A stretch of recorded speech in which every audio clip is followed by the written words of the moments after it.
Did you know that 65% of women in Chile have felt stressed and have had negative thoughts? Today, woman is subject to many demands in different areas of her life, often feeling overwhelmed and with not enough time. Mental illnesses are also increasing. In 2019, the OECD ranked Chile in the first place of obesity and overweight. In Chile, we still need to create awareness about the importance of physical and mental well-being.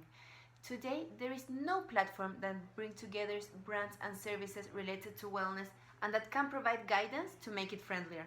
We are Karin Brigman and Francisca Angermeyer, founders of Karmas, a wellness content and marketplace app where women will find products and services that bonds wellness with their lives with geodifferentiation and artificial intelligence to enable the perfect match among customers' needs and our brands and collaborators. It has been only a couple of weeks since we officially launched Karma's wellness website and Instagram account. Our showcase is divided into different categories, where women can have access to different services and products.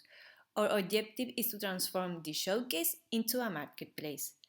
As a key complement, we are constantly developing the Karma's community in which users can find content and guidance that will help them to become the better version of themselves. We need your support to make Karmas. We believe that Karmas will make a great impact in the wellness industry, but more importantly in the quality woman's life. Today, Karmas is focused on the Chilean market, but we see Karmas as a scalable solution to main market and other countries because of its technology platform and universal content.